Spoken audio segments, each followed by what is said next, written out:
जय माताजी मित्रों, मारी चेनल ममतानी रसोईमां तमारुं स्वागत है। तो आज આપણે બનાવીશું દિવાળી સ્પેશિયલ મીઠા ઘૂઘરા। તો બિલકુલ માવાનો ઉપયોગ કર્યા વગર આપણે આજે ઘૂઘરા બનાવીશું। તો 15 થી 20 દિવસ સુધી ખાઈ શકાય તેવા ઘૂઘરા બનાવવા માટે અત્યારે આપણને તેના પડ માટે મેદો જોઈશે, સાથે આપણે રવો લીધો છે, સૂકા નારિયેળનું છીણ લીધું છે, સાથે 1 વાટકી આપણે ખાંડ લીધી છે, સાથે 1 વાટકી આપણે ઘી લીધું છે અને ડ્રાયફ્રૂટ આપણે મનપસંદના જે પણ જરૂર પ્રમાણે લઈ શકીએ છીએ અને સાથે આપણે ફ્લેવર માટે ઇલાયચી અને ખસખસ લીધા છે। તો હવે આપણે ઘૂઘરાના પડ માટેનો લોટ બાંધીશું। તો ઘૂઘરાના પડ માટેનો લોટ બાંધવા માટે મેં અત્યારે 2 વાટકી મેદો લીધો છે। તો તેને આપણે એક મોટા વાસણની અંદર લઈ લઈશું। તો તમારે જેટલા ઘૂઘરા બનાવવા હોય તે પ્રમાણે તમે મેદાનો ઉપયોગ કરી શકો છો। હવે તેની અંદર અત્યારે આપણે 1 ચપટી જેટલું મીઠું એડ કરીશું। તો એક સાધારણ જેટલું જ આપણે લેવાનું છે અને તેની સાથે અત્યારે આપણે 2 નાની ચમચી દળેલી ખાંડ એડ કરીશું। તો ઉપરનું પડ ફીકું ન લાગે તેના માટે અત્યારે આપણે 2 ચમચી જેટલી ખાંડનો ઉપયોગ કરીએ છીએ।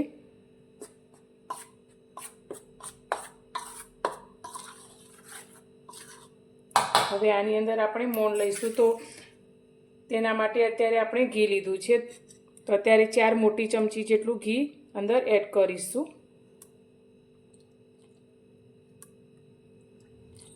તો મોણનું પ્રમાણ આપણે મુઠ્ઠી પડતું રહે તે રીતે અંદર એડ કરવાનું છે। આ રીતે હાથથી મસળી અને બધા જ લોટમાં સારી રીતે આપણું મોણ ભળી જાય તે રીતે તેને મિક્સ કરીશું।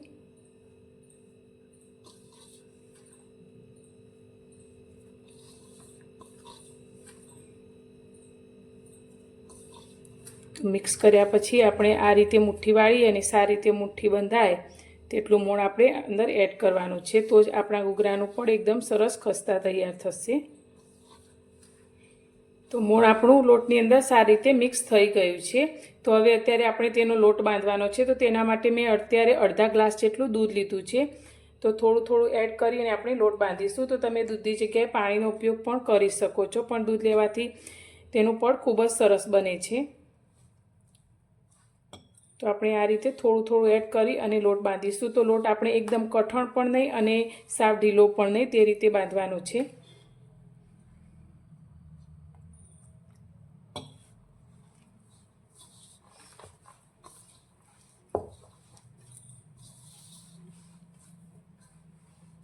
તો લોટને આપણે બાંધી લીધો છે। તો તમે જોઈ શકો છો બહુ કઠણ પણ નહીં અને એક સાવ ઢીલો પણ નહીં તેવો આપણે લોટ બાંધીને તૈયાર કર્યો છે। તો આટલો લોટ બાંધવામાં આપણે જે અડધા ગ્લાસ જેટલું દૂધ લીધું હતું તેમાંથી પણ અડધું દૂધ વધ્યું છે। તો હવે આપણે આ લોટને ઢાંકી અને સાઈડમાં મૂકીશું। ગેસ પર આપણે કઢાઈને ગરમ કરવા રાખી છે। તો તેની અંદર અત્યારે મેં 1 નાની વાટકી જેટલા કાજુ અને બદામ લીધા છે તે અંદર લઈ લઈશું અને તેને આપણે થોડા રોસ્ટ કરી લઈશું। તો તમે કાજુ બદામ ન લેવા હોય તો તેને સ્કીપ કરીને પણ આ ઘૂઘરા બનાવી શકો છો, અથવા તમને જે પણ બીજા ડ્રાયફ્રૂટ પસંદ હોય તે પણ તમે લઈ શકો છો। તો આને 2 થી 3 મિનિટ આપણે આ રીતે રોસ્ટ કરી લઈશું। તો કાજુ બદામ આપણા રોસ્ટ થઈ ગયા છે। તો તેને આપણે એક પ્લેટમાં કાઢી લઈશું અને તેને ઠંડા કરી અને તેનો અધકચરો આપણે ભૂકો તૈયાર કરીશું। ફરી ગેસ પર આપણે તેજ કઢાઈને ગરમ કરવા રાખી લીધી છે। તો તેની અંદર અત્યારે આપણે 4 મોટી ચમચી જેટલું ઘી લઈશું। તો ઘીનું પ્રમાણ આપણે જે રીતે આગળ જરૂર પડશે તે રીતે એડ કરીશું। તો અત્યારે 4 ચમચી ઘીમાં આપણે 1 વાટકી રવો લીધો છે તે અંદર એડ કરીશું। તમે રવાની જગ્યાએ સોજી પણ લઈ શકો છો। હવે તેને આપણે ધીમા ગેસની ફ્લેમ પર સારી રીતે શેકવાનું છે।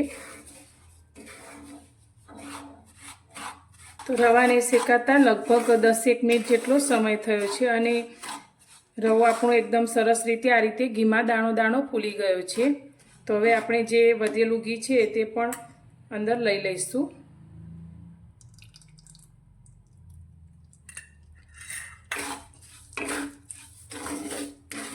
હવે અત્યારે આપણે માવા વગર ઘૂઘરા બનાવીએ છીએ। તો એકદમ સરસ માવા જેવો ટેસ્ટ આવે અને ટેસ્ટમાં બેસ્ટ બને તેના માટે અત્યારે આપણે 2 ચમચી જેટલો ચણાનો લોટ લીધો છે તે અંદર એડ કરીશું। અને ફરી આપણે તેને 3 થી 4 મિનિટ માટે શેકીશું. તો અત્યારે તમે જોઈ શકો છો રવો અને આપણો જે ચણાનો લોટ લીધો હતો તે બંને શેકાઈને આ રીતે ગોલ્ડન રંગ આવી ગયો છે અને એકદમ સરસ રીતે શેકાઈને સુગંધ પણ આવવા લાગી છે. તો અત્યારે ગેસની ફ્લેમ આપણે એકદમ સ્લો જ છે. તો એક વાટકી આપણે જે કોપરાનું છીણ લીધું છે તે અંદર એડ કરીશું અને તેને પણ સારી રીતે મિક્સ કરીશું.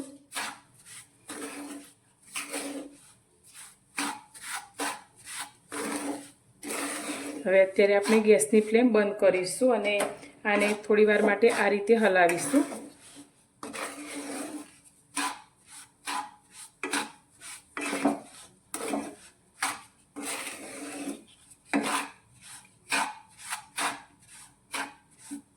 શેકાયેલી બધી જ વસ્તુને આપણે એક મોટી થાળીની અંદર લઈ લઈશું.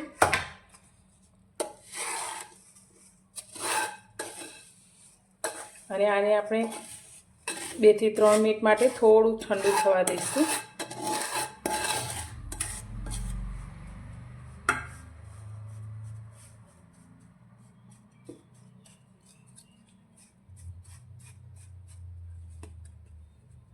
તો આપણું આ મિશ્રણ થોડું ઠંડુ થઈ ગયું છે. તો હવે તેમાં આપણે ફ્લેવર માટે 1 નાની ચમચી જેટલો ઇલાયચીનો પાવડર એડ કરીશું. સાથે આપણે 1 નાની ચમચી જેટલા ખસખસ લીધા છે તે અંદર એડ કરીશું. સાથે આપણે સૂકી દ્રાક્ષ લીધી છે તે અંદર લઈશું. તો ડ્રાયફ્રૂટ તમને પસંદ હોય તે પ્રમાણે વધારે ઓછા તમે લઈ શકો છો. સાથે આપણે જે કાજુ બદામને રોસ્ટ કર્યા હતા તેનો મેં ભૂકો કરી લીધો છે તે અંદર લઈ લઈશું.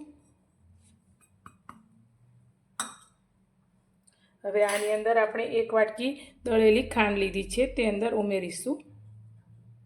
તો ખાંડ તમે તમારા ટેસ્ટ પ્રમાણે વધારે ઓછી પણ લઈ શકો છો. તો અત્યારે 1 વાટકી રવો લીધો હતો તો આપણે 1 વાટકી ખાંડ લીધી છે. તો હવે બધી જ વસ્તુને આપણે હાથથી સારી રીતે મિક્સ કરીશું. બધી જ વસ્તુને આપણે સારી રીતે મિક્સ કરી લીધી છે. તો મિક્સ કર્યા પછી આ રીતે આપણે તેને મુઠ્ઠીમાં લઈ અને વાળવાનું છે. તો આ રીતે મુઠ્ઠીમાં બંધાઈ જાય તેટલું આપણું આ સ્ટફિંગ હોવું જોઈએ. જો તમને આ રીતે મુઠ્ઠી ના બંધાય તો તમે તેની અંદર 1 થી 2 ચમચી જેટલું ઘી ફરી એડ કરી શકો છો. તો હવે આ સ્ટફિંગને આપણે આ રીતે ભેગું કરી અને દબાવી દઈશું.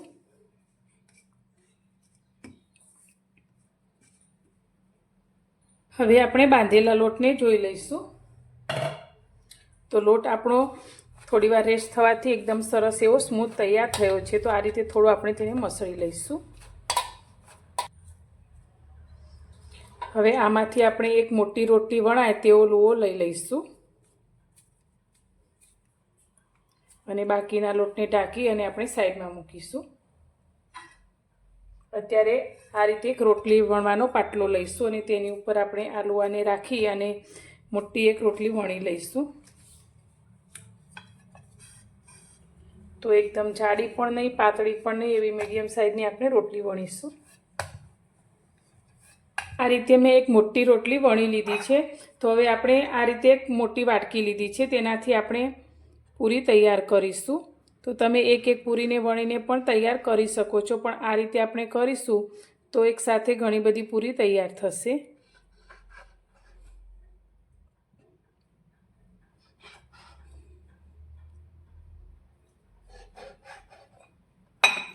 તો બાકીના લોટને આપણે કાઢી લઈશું અને પછી પાછળથી આપણે તેને વણવાના ઉપયોગમાં લઈ લઈશું.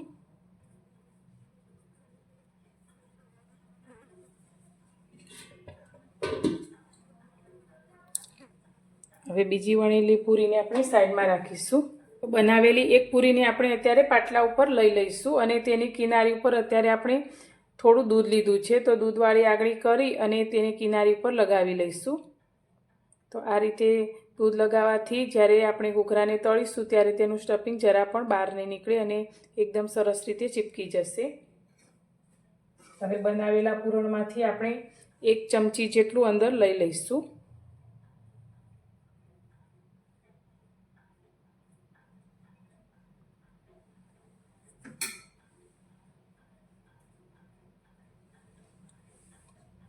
આ રીતે અંદર મૂક્યા પછી હવે આપણે પૂરીને ભેગી કરીશું આ રીતે, અને આંગળી અને અંગૂઠાથી આપણે તેને આ રીતે ચિપકાવી દઈશું.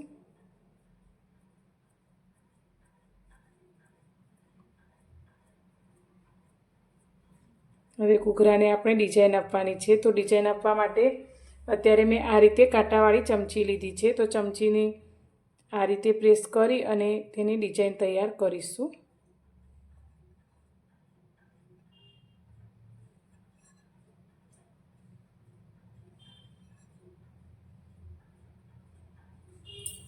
તો તમે જોઈ શકો છો એકદમ સરસ એવો આપણો ઘૂઘરો બનીને તૈયાર થયો છે. તો આ જ રીતે આપણે બધા જ ઘૂઘરાની પૂરી વણી અને સ્ટફિંગ અંદર ભરી અને આપણે આ રીતે ઘૂઘરા તૈયાર કરી લઈશું. તો આપણે ઘૂઘરાને આ રીતે બનાવીને તૈયાર કરી લીધા છે. તો હવે આપણે તળવા માટે તેલને પણ ગરમ કરવા માટે રાખી લીધું છે. તો હવે ઘૂઘરાને તળી લઈશું. તો તેલને આપણે ગરમ કરવા માટે રાખી લીધું છે. તો તેલ આપણું સારી રીતે ગરમ થઈ ગયું છે. તો ગેસની ફ્લેમ અત્યારે આપણે મીડિયમ કરી દઈશું અને બનાવેલા ઘૂઘરાને આપણે તેલની અંદર લઈ લઈશું.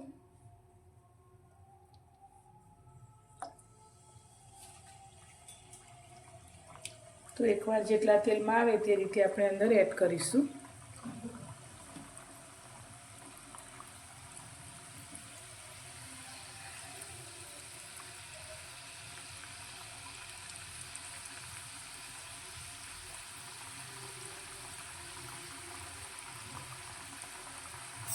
તો હવે ઘૂઘરાને આપણે બંને સાઈડથી એકદમ ક્રિસ્પી થાય અને ગોલ્ડન રંગના થાય ત્યાં સુધી તેને તળીશું.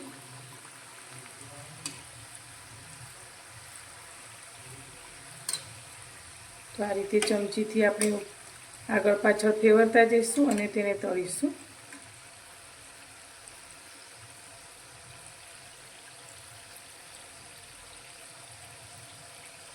તો ઘૂઘરા આપણા બંને સાઈડથી તળાઈ અને તમે જોઈ શકો છો અત્યારે ગોલ્ડન બ્રાઉનના થઈ ગયા છે ને એકદમ સરસ રીતે ફૂલી અને ક્રિસ્પી પણ તૈયાર થયા છે.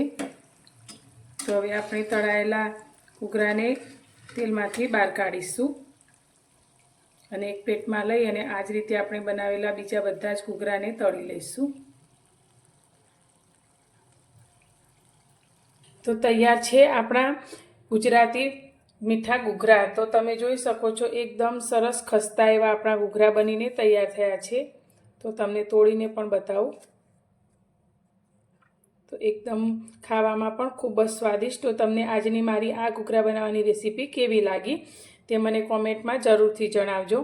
અને રેસીપી પસંદ આવી હોય તો વિડીયોને લાઈક કરજો, શેર કરજો અને ચેનલ પર નવા છો તો ચેનલને સબસ્ક્રાઈબ કરવાનું બિલકુલ ભૂલતા નહીં. તો ફરી મળીશું એક નવી જ રેસીપી સાથે નવા વિડીયોમાં.